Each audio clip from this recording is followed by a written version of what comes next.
Alrighty, here we go again with the IMO book reviews. In my opinion, 5 things about a book. Up next we have Ta-Nehisi Coates' Between the World and Me.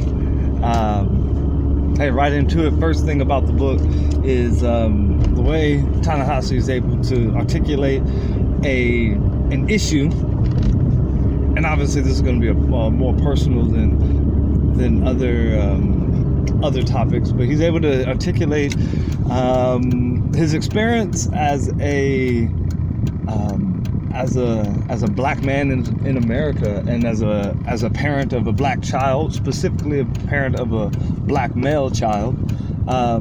He has the added experience of coming from a lower socioeconomic community.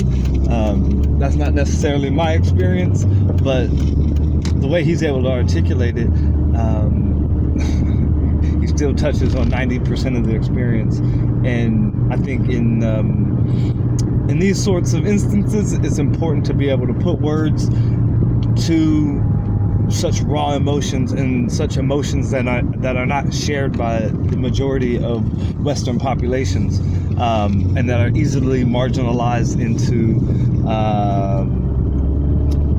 preconceived misconceptions about our own experience, which is another topic. Number two is the brevity. You know, he's able to deliver what he's able to deliver in the form of a letter to his child in 152 pages, on the paperback edition anyway. It keeps you locked in, and it's an interesting one because part of me wanted to almost be critical in the way that he discusses topics, but if it's any shorter, it's not a book, right? And it's essays, and then I'm a lot less likely to read an essay or a group of essays versus grabbing a book and flipping through a book. It's just a personal preference, but at 152 pages, and he breaks it down into, I think, 3 parts. Gets the job done in a succinct manner, in a way that you get the information, it's in and internalized. 3 is he stays on topic. It's so easy, and it's so emotional, and it's so personal, and it's so controversial, just like women's rights are controversial, which is out of this world. But it's easy to just start, even from a technical sense, even from a good writer or a researcher's perspective. He definitely comes from a journalistic style of writing. However, he also, is quite conversational.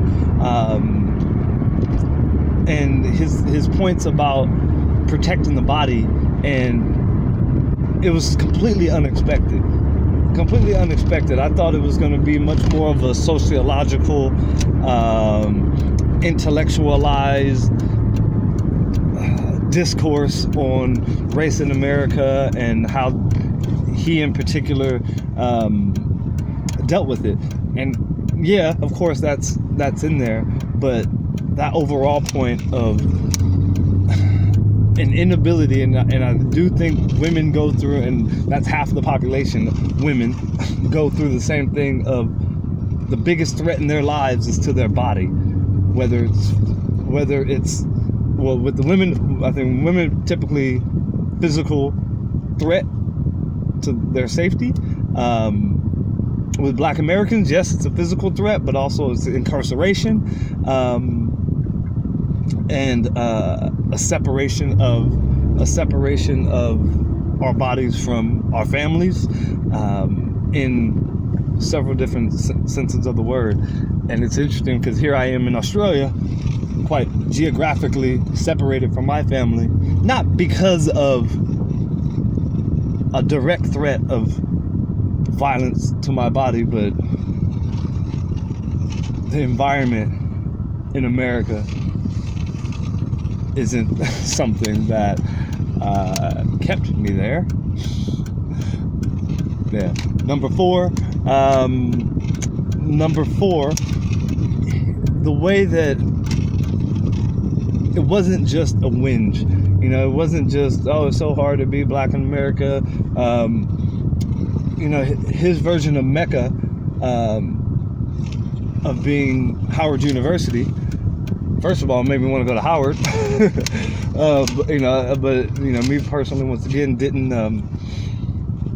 I didn't know too many people that went to an HBCU, historically black college and university. But it, you know, like if I was talking to anybody of color, and being a black American means that not only do you have African roots, you have Indian roots, you have South American roots, you have indigenous roots, and it further, I guess, sold that idea of attending a historically black college and university, not as a parallel to everyday society, post-university society, but as a affirming of your experience and an affirmation of your perspective, because part of the marginalization process is to say that your perspective is not relevant. And he brings that relevance to the front, because first he's talking about, and he does so well to just talk about him as a parent and a message that he wants to give his child. As a parent myself, I want my children to know that their perspective matters, and I want them to be able to articulate it, not just repeat what I tell them to say, but able to observe and express how they feel and what they see and what they want to say. You know, he loops back around the response of his child from, I believe it was the Mike Brown case against the acquittal of the police that shot Mike Brown, and the disappointment felt by both of them and how they managed that. The fifth thing about this book is, once again, the perspective of international influence on people of color, especially in the West. You know, from America to France, the difference of what that is. And, you know, he even brings to light that it doesn't mean that France is idyllic. It doesn't mean that in my world that Adelaide is perfect. But it also brings to light, I'm not the target. The young black American male, I guess I'm almost 40 now, but the black American male isn't the target in Australia.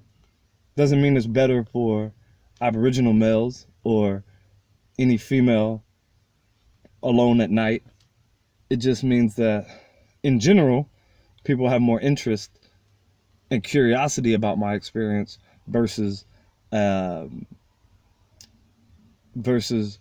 suspicion of my presence and what my body is representing in the moment.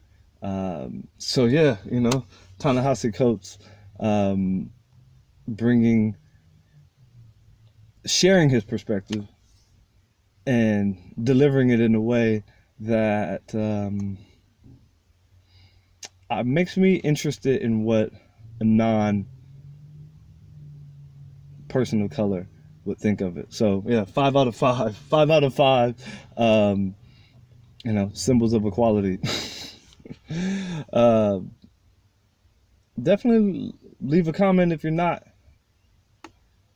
I don't want to say if you're white, because it's, you know, white's too general and black is too general.